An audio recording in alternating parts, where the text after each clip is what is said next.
Well, hello, my fundamentals class. You have seen a little bit of the spot speed study data manipulation in class, and by now many of you, if not all of you, have your own spot speed data. And so now what you see before you is an example of something you might have. And we're going to make together some sorting and then a histogram and then a cumulative frequency diagram. And both of these diagrams tell you something about the statistical distribution of the speeds that you observed, but in slightly different ways. So we're just going to focus on how to manipulate the data so that maybe it'll seem a little bit easier with your own data set. So as you can see, you can start with something like I have here with these different steps. This is not the only way to do it. There's lots of ways to do this, but they have recorded observations, which are car numbers here, up to 86 in this particular case. So when you make a histogram, each bar in the histogram has to have a certain range of speeds in which you start counting. So if one of the ranges is 35 to 37 miles an hour, then all the cars that have went from 35 to 37, you count all those. It might be 7 or 8 or 10, however. But you can choose the binning on the histogram any way that you want when you're doing your own work. In this assignment, you're being asked to do it every 2 miles an hour from the lowest speed up to the highest speed that you got. But when you make histograms in practice, you could have it every 1 mile an hour, every half mile an hour, every 5 miles an hour. The look of the distribution will be similar, but it won't be the same. You might see different things when you bin the data differently. So that's part of learning how to be a good analyst is correct binning. So we've taken that part out, but I wanted you to know that was there. So the first thing I'll do is to just take the data and copy it over from this original section here to the sorted area. And anytime you're messing with data in Excel, I would suggest that you always keep a totally original version before you do anything, so you can always go back if you mess something up. So I'm going to grab it and press Control-C to copy it, and then paste it here just exactly as is. And then I have the car numbers here, so if I ever wanted to sort it back to the original order of my observations, I could. But I'm going to grab Control Shift and right, and then down to collect everything. Then select Data and Sort, and I'm going to sort with MPH from smallest to largest. Okay, so now that I did that, you can see that my lowest value is car number 47 at 34.8 miles per hour, and my highest value is car number 51 at an even 65 miles an hour.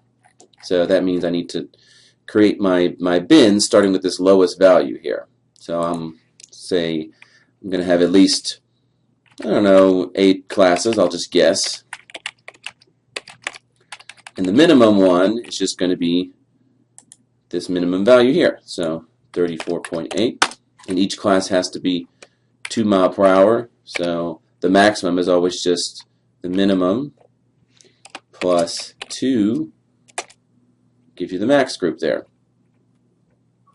And then the minimum for class 2 is just the max of class 1. So if I just hit equals and select here, now it's my minimum.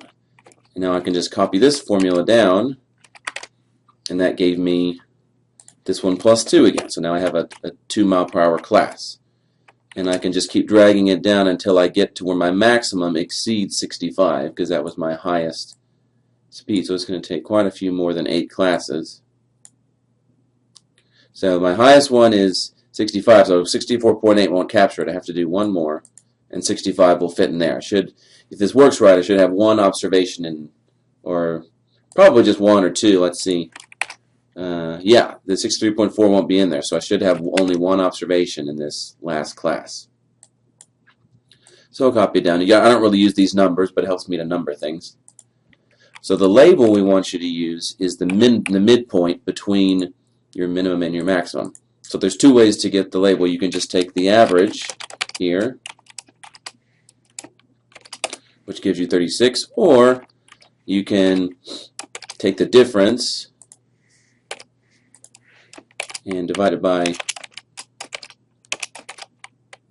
2, and then add it to the smaller value, and that should give you the same midpoint. The average of just two numbers is always the midpoint between them. There's always two ways to do it.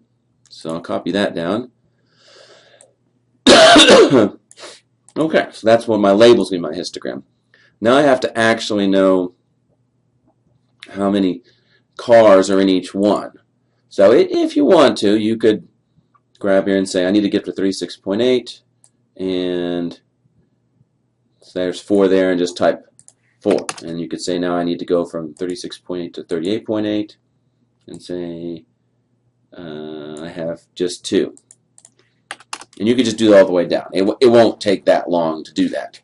But if you want to do it a little more quickly, or a little more automatedly, you can do it with a formula. So I'm going to add a column. These are both going to be cars, but this one's going to be cumulative counting, and this one's going to be differential counting. And the way I do histograms in Excel, I have to start with cumulative, the way that the formula works. So I'm going to use what's called the sum if formula. The first one that you put in there is the range. Hold on, let me pause this here. Okay, I'm back. So we need to make a cumulative count formula. So I use sum if, and then the range is the, let's see, what is the range? That's going to be what I'm examining. So I want to sum, oh, excuse me, I should use count if, not sum if. So I'm going to, I don't want to sum the speed, I just want to count the number of cars. So count if the range is what I'm examining, so I'm examining all these speeds here. So hold down Control Shift and down. I'm going to press F4 to make it an absolute reference. And then the criteria is I want it to be less than or equal to 36.8, and then less than or equal to 38.8, and then less than or equal to 48.8, and so on. So I could just type that in, so with it as a string in quotes, less than 36.8, and it would give me 3. I should have gotten 3, I think. So less than or equal to, oh, if I do equals, it'll be different. It gives me 4. So 36.8, that's less than or equal, that's less than or equal, that's less than or equal, that's less than or equal. So that's where the 4 came from. But if I copy it down, it's going to give me the same number for all these because it's using the same search, 36.8. So I want it to be able to track the changes in max speed here as I move down. So to do that, I have to use a different kind of formula inside of this where it builds a text string, and it's called concatenate. Concatenate. So I want every string to have less than or equal, so I put that in quotes, and then I just want it to be grabbing this value here. So now that this will say less than or equal to I9, 36.8, and the next one will grab that one. This should work if I did it right. Still 4. This time when I bring it down, okay, now it's 6. Now it's saying less than or equal to 38.8. And because it's including everything that was in this group here, but then it's also adding these two right here that are less than 38.8. And this next one will grab everything less than 40.8, so it'll grab these two. This one should come out as 8, I think. Oh, 9. 39, 40.3 there. And so the next one, 42.8, we're going to add 1, 2, 3, 4, 5. So this one will be 14. Okay, I got that one right. So we keep doing that, and it's just going to add up until we get to the total, 86. And there are, as we go to the bottom here, 86 cars. So we counted every car. We have a bin for it. Now to get the differential, you want to know how much are in each bin. So in the first one, the amount of the cumulative is the amount in the bin. There's only 4. But in this 136.8, you just get the difference between the last bin here at 4 and the current one tells you how many you added when you added on these extra 2 mile per hour segment. So if I can just take the cumulative one and subtract the previous one, then I got 2. This one I'll subtract, I'll take this one and subtract that one to give me 3, and on down. And if I sum this here, equals sum, and then grab the whole column, shift control up, and then close parentheses, and I got 86.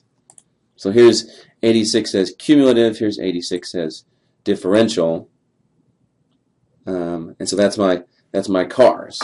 So in the end, I don't really need 2 forms of cars. I only need 1.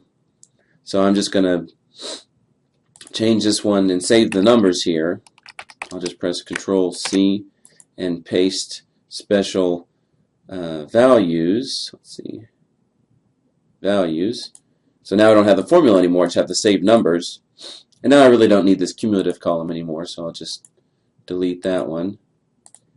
And I know it's just the cars in each bin.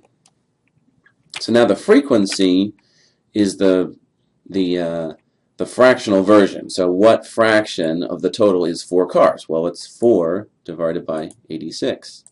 So equals 4 divided by 86 is 5%. But if I copy it down, of course, well, then it moved this cell down too, so I have to make the denominator an absolute reference. Press F4 once to make it absolute reference. And now that's 2%, really probably 2.5. Yeah, or 2.3. These aren't, it's rounded in there. And these are the percentages I got. So then the cumulative one is you do the reverse of what you did before. The cumulative here is just 4. And now instead of subtracting, we're going to add. Here's our running total here. Add the cumulative percentage.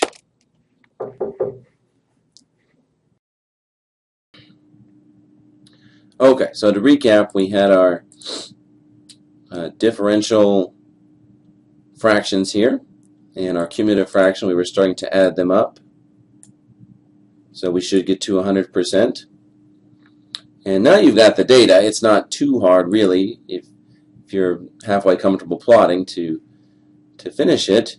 You just need to know what's going to be on your x and y axis. So the histogram is really just a bar plot where you're going to label each bin with these miles per hour markings, and then the y value, the height of the bar, is going to be this differential fractional frequency. So if we just grab the speeds here and hold down Control and grab all of the differential fractions, insert column. You can pick a 3D one or something if you want to, but I just use a standard one. So it's tried to give us 2 series. I'm going to get rid of these bars, these grid lines, and I'll increase the text size. I would say make it bigger if you can. Any font you like, of course. So we're not going to need this legend. We're only going to have 1 bar.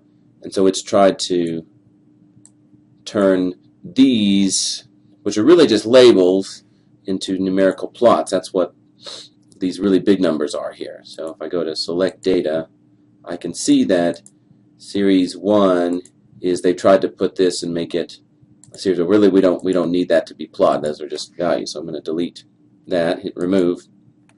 And then the x-axis labels, that's what we need these to be.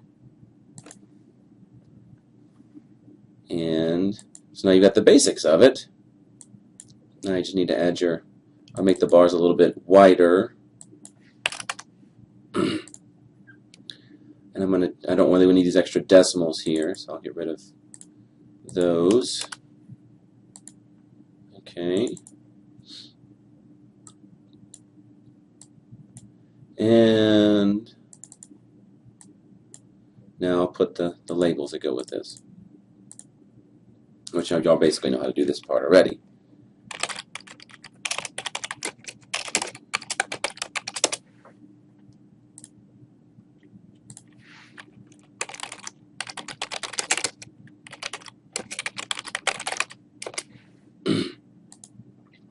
make that something else also. I'll give myself a little more room. And so for the cumulative one, I am going to have this one be a bit more quantitative. And I'm going to plot it as an actual scatter plot with the smooth line connected. So it's not perfect because it says all these are 36. They're not really 36, so they're between that. So that's why there's a little bit of jaggediness to it. I'm going to get rid of this here, change it so that I don't have all this extra white space.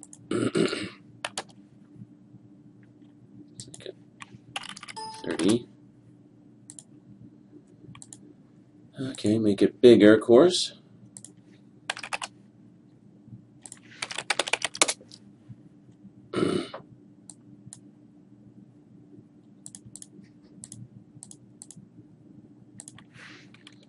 Speed again.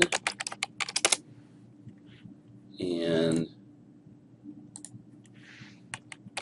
you could call it cumulative frequency, or you could call it percentiles. It means the same thing in this particular instance.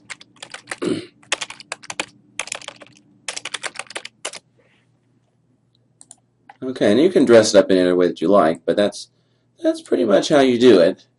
And now the key is just to be able to explain 60th percentile is about here at 51 miles an hour. So what does that mean? That's for you guys to be thinking about. But at least if you have these plots and they're done right with your data, then you'll generally have a chance at arriving at a good conclusion, which is what we're hoping for.